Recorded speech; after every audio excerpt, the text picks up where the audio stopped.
안녕하세요. 오늘 저희가 함께 나눌 이야기는 최동진 목사님의 금요 성령 집회 사사기 강해 설교 중 하나인데요.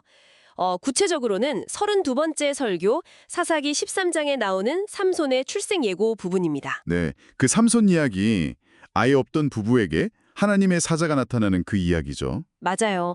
그런데 이 설교가 특히 흥미롭게 파고드는 지점이 있어요. 왜 하나님께서 남편인 마노아가 아니라 이름도 기록되지 않은 그의 아내에게 먼저 말씀하셨을까 하는 점이에요. 그렇죠. 그게 사실 오늘 이야기의 핵심 질문 같아요. 네, 그래서 오늘 이걸 좀 깊이 들여다보면서 뭐랄까 믿음이나 리더십 또 하나님께서 소통하시는 방식에 대해 같이 생각해보면 좋겠습니다. 네, 좋습니다. 당시 사회 분위기를 생각하면 정말 파격적인 시작이잖아요. 가부장적인 문화 속에서 아내에게 먼저 나타나셨다는 거. 설교에서도 바로 이 지점에서 우리가 당연하게 생각했던 것들에 질문을 던지기 시작하죠. 네, 그래서 아내가 이 놀라운 소식을 듣고 남편 마노아에게 전하잖아요. 네, 그렇죠. 마노아도 당연히 기뻤겠지만 설교에서는 그 다음에 보인 마노아의 반응에 좀 주목을 하더라고요. 어떤 반응이었죠?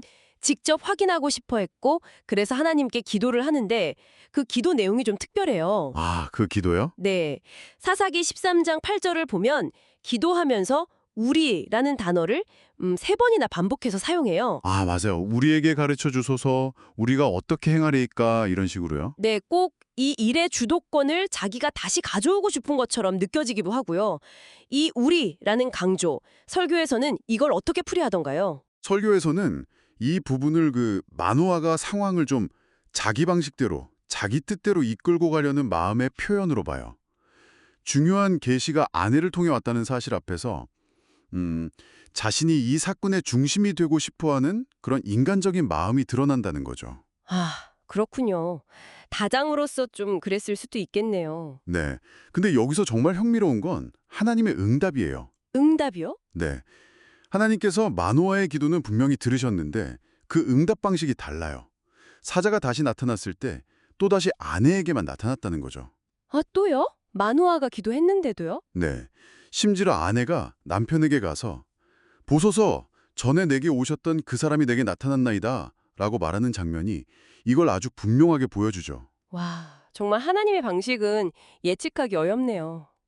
결국 마노아는 아내를 따라가서야 사자를 만날 수 있었군요. 그렇죠. 그런데 거기서도 마노아가 또 아이 양육법을 물으면서 우리가 그 아이에게 어떻게 행하리이까라고 또 우리를 강조해요. 맞아요.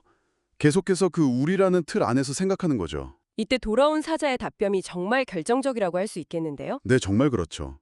사자의 대답은 사실상 내가 당신 아내에게 이미 다 말했으니 아내 말을 잘 들으시오 이거거든요. 아, 그렇게 해석이 되는군요. 네, 설교에서는 특히 히브리어 원문 뉘앙스랑 세번역 성격을 근거로 이걸 설명하는데요.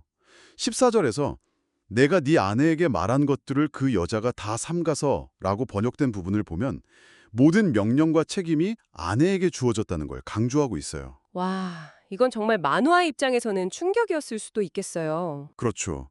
설교에서는 이걸 마누아가 자신의 어떤 주도권, 자기 방식을 좀 내려놓고 아내를 통해 전달된 하나님의 말씀을 신뢰하도록 이끄시는 하나님의 연단 과정으로 해석합니다. 여기서 진짜 중요한 질문이 나오는 것 같아요. 진정한 영적 리더십이란 뭘까? 하는 질문이요. 네. 설교가 전하는 핵심 메시지가 바로 여기서 드러나는 것 같아요. 2가지 정도로 정리해 볼 수 있을 것 같은데요. 네, 첫째는 하나님께서는 때로는 사회적으로 주목받지 못하는 사람들, 여기서는 이름 없는 여인이죠. 이런 분들을 통해서도 중요한 일을 행하신다는 거예요. 네, 맞아요. 사회적 지위의 역할보다는 그 말씀 앞에 얼마나 열린 마음을 가졌는지, 영적으로 민감한지가 더 중요하다는 메시지죠. 그렇죠. 사무엘의 어머니 한나나 예수님의 어머니 마리아처럼요. 이게 당신의 삶에는 어떤 의미로 다가오시나요? 그리고 두 번째 메시지와도 연결되는데요. 바로 마누아의 변화 가능성에 대한 이야기입니다. 하나님은 마누아가 가진 그 주도권에 대한 집착, 이걸 좀 내려놓고 아내를 통해 주신 말씀을 신뢰하고 순종하도록 그의 믿음을 훈련시키신다는 거죠. 아, 훈련이요? 네, 설교에서는 이게 결코 마누아가 무능하다는 뜻이 아니라 오히려 하나님 앞에서 겸손을 배우는 아주 중요한 기회였다고 강조해요. 다른 사람, 심지어 사회적으로는 나보다 낮은 위치에 있다고 생각될 수 있는 사람을 통해서 주시는 하나님의 음성을 인정하고 따르는 것. 이것도 정말 중요한 영적 리더십의 모습이라는 통찰인 거죠. 그렇군요. 정리해보자면 하나님께서 마노아를 배제하신 게 아니라 아내를 통로로 삼으셔서 부부가 함께 하나님의 뜻에 순종하는 법을 배우도록 초대하신 거네요. 네, 정확합니다. 마노아는 결국 이 초대에 응답해서 아내가 받은 말씀을 존중하고 함께 순종의 길을 걷게 되죠. 네. 그럼 오늘 이 이야기를 마무리하면서 청취자분들께 생각해볼 만한 질문을 던져볼 수 있을 것 같아요. 네. 오늘 이 이야기를 통해 당신에게 던져지는 질문은 아마 이것일 겁니다. 혹시 당신의 삶 속에서 가정이나 직장 아니면 신앙 공동체 안에서 내 방식이나 나의 주도권을 조금 내려놓아야 할 때는 없을까요?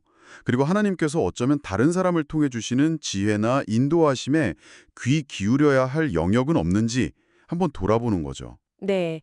자신의 생각이나 경험 혹은 권위를 앞세우기보다 때로는 다른 이들을 통해 들려오는 그 하나님의 음성 앞에서 겸손히 순종하는 길을 선택하는 것. 여기에 대해 깊이 생각해 볼 수 있는 그런 시간이 되기를 바랍니다.